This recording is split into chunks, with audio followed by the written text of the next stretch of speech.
Hello and welcome back to the Garion Tabletop. I am Garion Reaver and I'm back in Legends of Runeterra Path of Champions. This time I'm going to play a bit of Yuumi, who is the weird little Bandle City attaching cat, who may be one of the most powerful champions in this game mode. So we are going to just have a very quick stomp through a 1-star difficulty weekly adventure against Fizz, my most hated enemy. One of my most hated enemies. I seem to have a lot of hated enemies in this game, but this should not be a difficult run.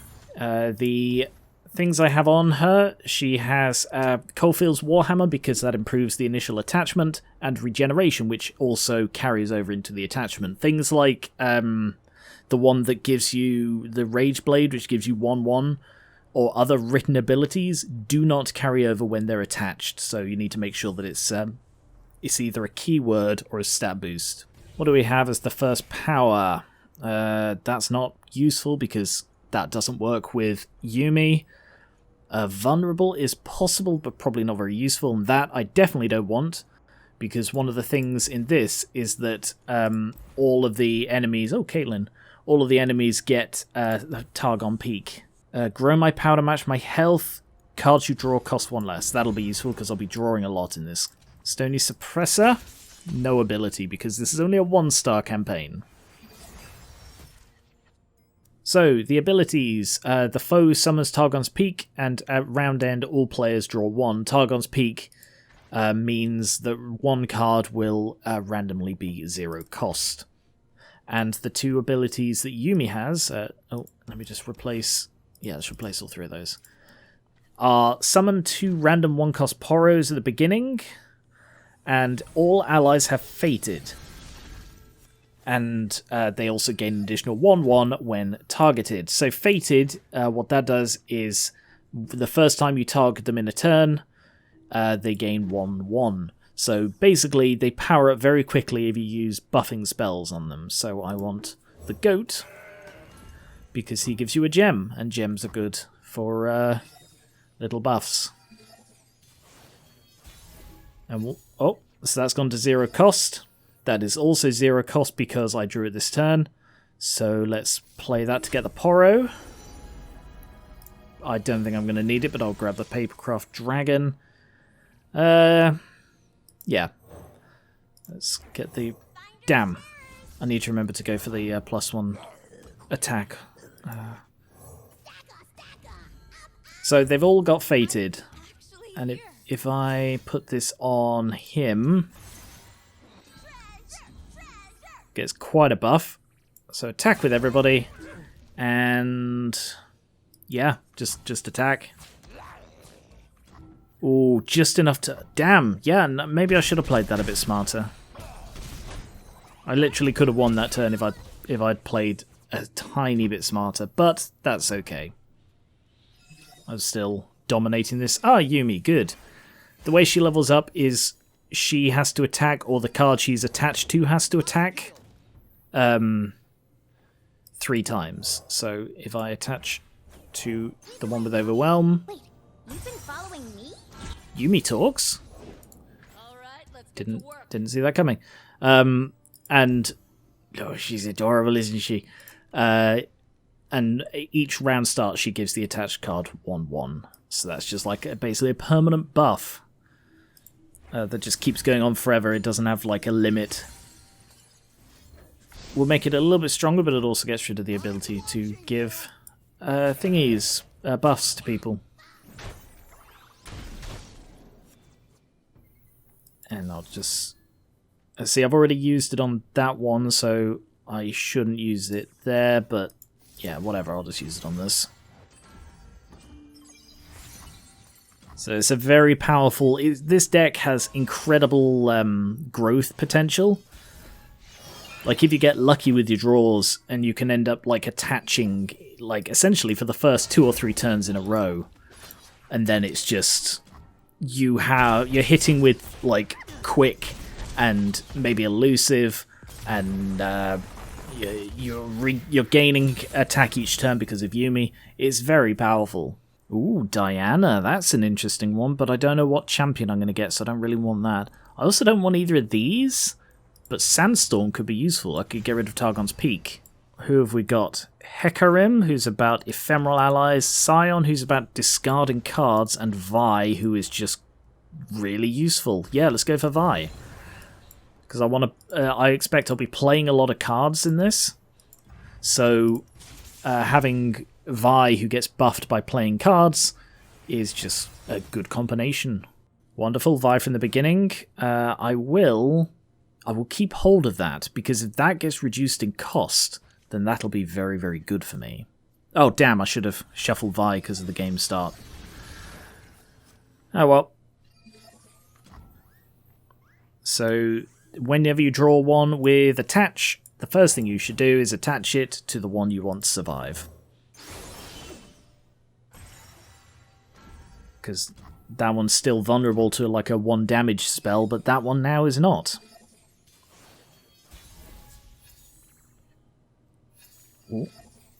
Let's get a goat.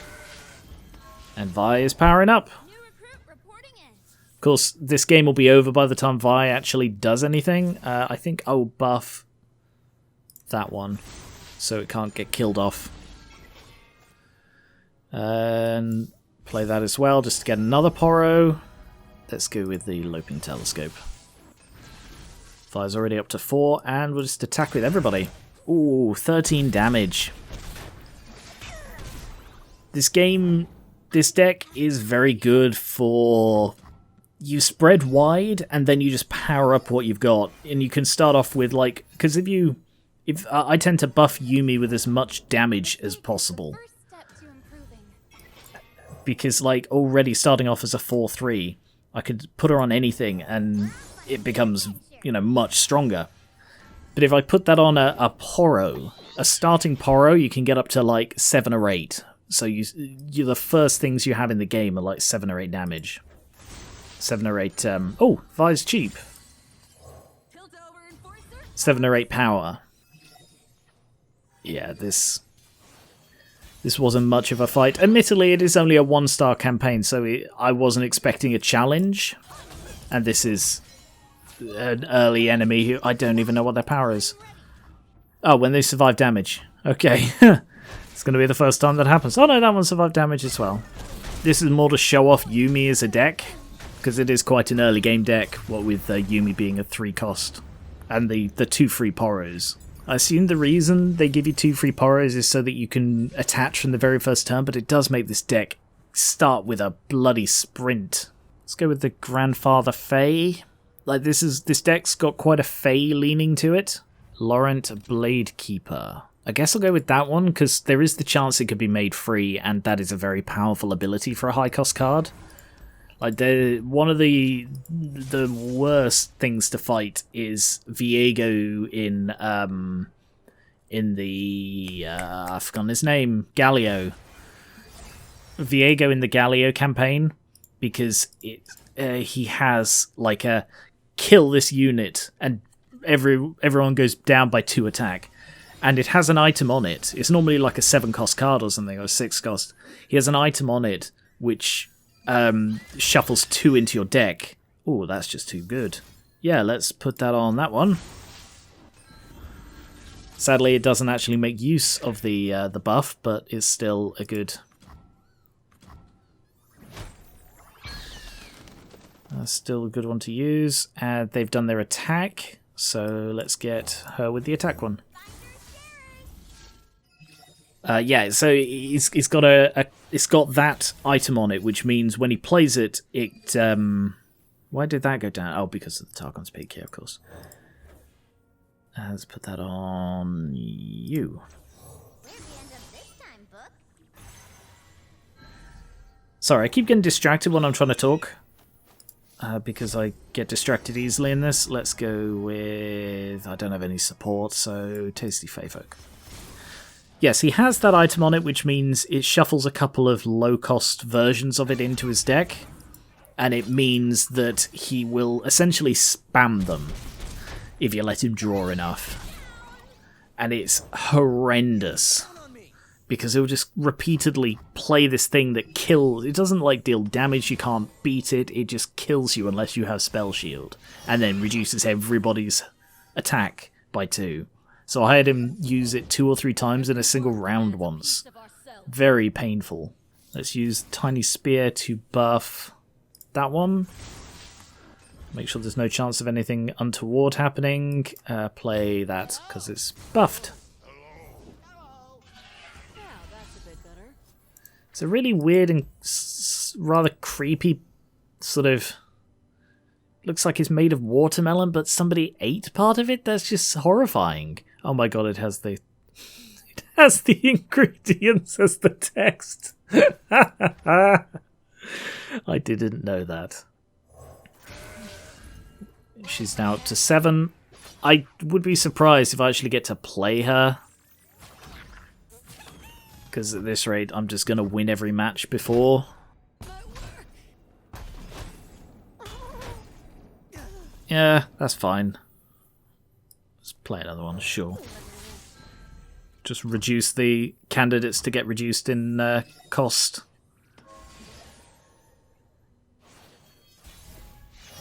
Nice. Summon a Mighty Poro and take out all 3 of them. Oh, it's just too good not to use. Yeah, good try. But 'tis over. The advantage is you do get to play Yuumi quite a bit in this, but it's rare she levels up. You just win too quickly. Even on high difficulty, it's much more common for me to win before Yuumi makes 3 attacks. I guess the low-cost one that has Overwhelm is probably useful. And let's see if we can buff Yuumi's attack further. Yeah, 2-2. Ooh, -1 cost. Yeah, I'll go with that one. Because then that means I can use her in the first turn if I draw her. And cut. I think I'm going to cut that because I don't need it. Evidently. I've not... You know, I used it once and that was more because I had it than because it was actually a useful card. I would have won either way. Caitlyn. Caitlyn and Fizz. I swear that was a combination in a previous weekly. I swear those two were paired up as before and it was a weird combination then as well. Yeah, Yuumi on the first turn. Fantastic. So let's power up the one with Challenger.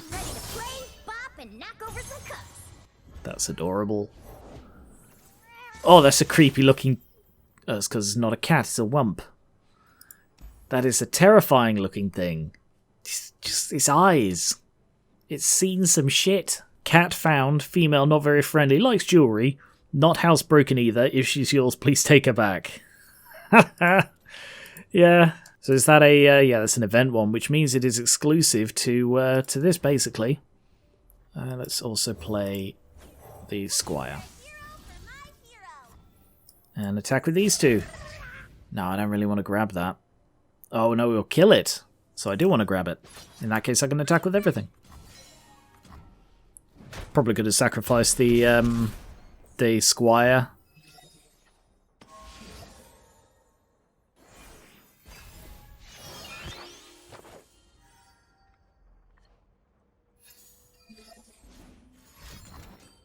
Oh, damn. Okay. I'm perfectly fine with that. Let's buff that one. And another Yordle Squire. And buff the attack. So shiny, it's gotta be way strong. In this deck, a good power to get is like the Forge one, the one that gives you like a time and dedication every turn, because then it's... Oh, no, that's fine, I still won. Nothing you can do to stop me. Because that way you always have a cheap card to play that'll activate the buffs. So essentially, instead of gaining 1-1, using that as the first sort of buff on a unit gives it 3-3. Radiant Plate Armor, the worst item in the game that's more of a curse than anything. That followed by the Thieves' Tools. Yeah, let's give her Elusive. Thieves' Tools, which are like, nab a card. There we are, that's exactly the one I was talking about. Brilliant. Let's go the way that doesn't have the spider, shall we? Nice. Get rid of those two, though. Giving her elusive will just speed up this deck even more. Damn. Ah, that's so good. So good having that. And I'm up first, so let's put it on the one with... Damn, I should have used that one. Sorry, I didn't see that. Because then I could have used the time and dedication as well. Oh well. Third of their health gone already. See, a 7-6 in the first turn with elusive, regeneration and tough. It's just such a... Oh, nice. It's just such a powerful thing to get. Well, first of all, we'll just play that because it's a focus card. Boom. Yeah, that's got overwhelmed, so let's get that as well. Ooh, Gorlith the Unscalable. Interesting. I would never want to play that in this campaign because that would just be terrible. I guess I'll go for that one. Wow. Imagine playing Gorlith the Unscalable. Like, it would give you a very powerful thing, so it would be useful in the last battle of the campaign, but the rest of the time would just be a horrible nerf to yourself. And I think I have won. Because if I now play this, it'll gain a further 3/3. And I just attack with everything. And if by some miracle they happen to survive, I'll play Vi. But they did not. I think Kelp Maidens with Overwhelm's a good one. Nexus Strike give Prank, and Elusive is good. Vi, I guess? Yeah, okay. For the rare times I summon Vi. Terrible item. The only time they're useful is if you never have to summon something, so it's awful when, like I was playing against the Messenger, which is like each round summon a Messenger, and then get tons of insanely powerful buffs when you have lots of Messengers, which is, oh, it's an awful one to fight. But they played a thing which gave them an item, and the first item they got in the first round of the game was Radiant Plate Armor +2 cost +4/4. Which normally is a crippling thing to get because you just... It makes things too expensive to play regularly. But they summon a free one every turn. So it just became gaining a free, like, 5/5 or 6/5 or whatever each turn. And it was just insanely strong. And that happened 2 separate times I fought the Messenger. Horrendous. There are some enemies in this game that are just unbalanced. Like, not even fun unbalanced, just awful unbalanced. Right, let's power up that one. And play the Rainbow Fish. Because they're not going to summon 2 more things, and even if they do, they're not going to be very powerful. There's one, and we're done. So play Kelp to go on the attack next time, and sure, Squire as well, just in case. Horrendously won this. So I guess I'll just go straight on the attack and... Like, I'm not showcasing how absurdly powerful this is, I don't think, very well, because it's such an easy campaign. Go for this one because I've already got it, and I don't want to clutter the deck with more things. -1 cost. Guarantee that I will always be able to play Yuumi in the first turn if I draw it. And let's see, cut that, I think. Or Boomerang Blade, because I've not used it and it'll just clutter. Yeah, let's get rid of that one. Let's go paddling. Shut up, Fizz. Alright, let's just stomp Fizz and be on our way, shall we? Quick Quill's a good one to get in the opening hand. Damn, no Yuumi though. And the thing with this, because it's grant an ally overwhelm, it targets the allies so they get the buff as well. It's a very, very good one.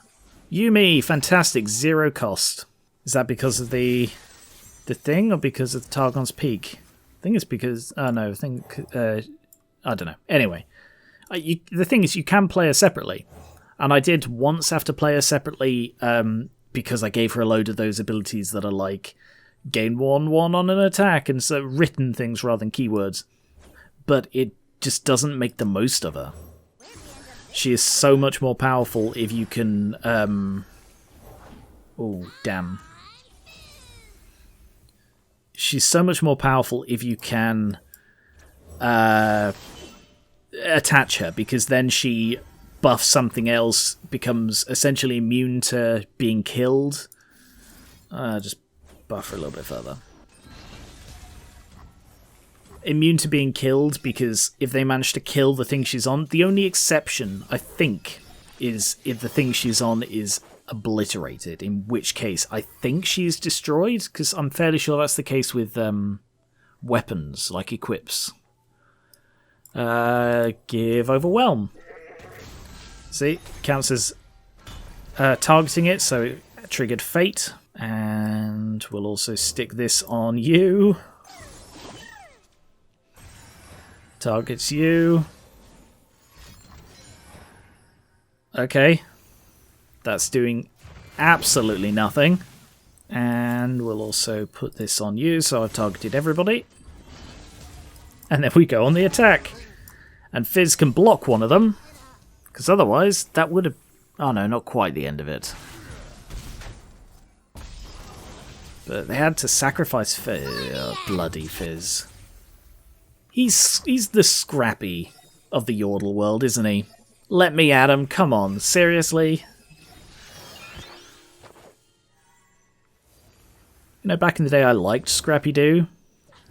Thought he was funny when I was young. Keyword being when I was young. Not keywords being when I was young. Oh, I'm not going to be able to play Vi, am I? Oh no, maybe. I shouldn't really. I'm just going to win if I don't, so... Have I played Vi at all? I don't think I have, you know. Let's just get rid of Fizz, because, you know, fuck Fizz. Swole Squirrel. Swole Squirrel is a great one in this deck. Ugh. Because you can attach something on it. Like if you can get Yuumi with regeneration and the buffs on Swole Squirrel, it's so good. Such a good combination. I feel I described too many things as so good in this game. You see that minity, Fizz? That was you. Yeah, if I go on the attack now, Ooh, I won't win. Yeah, I will. It's 17 attacks. Sorry, I didn't see that. I didn't see how powerful it was already. Fizz is an annoying little guy, but he's not very powerful. Like, I swear last week he was the, I think he was the final champion in a 4-star campaign.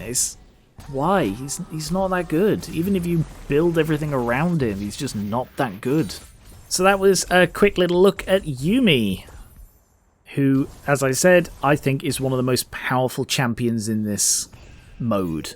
Because the ramp up, and it's more the speed at which she hits the ground. She is sprinting because of the 2 free poros. So you can just attach immediately and just get out there and start murdering the beginning things they throw out at you. So I hope you enjoyed this. If there is someone you want to see me play, let me know. Here are the champions I have. So if you see anyone here that you want to see a playthrough of, let me know. And I will do a Path of Champions on them. Thank you very much for watching. I'll be back with more Legends of Runeterra, that's what it's called, soon. Subscribe to Garion Tabletop for more board games, card games like this, miniatures and TTRPGs, and I will catch you later.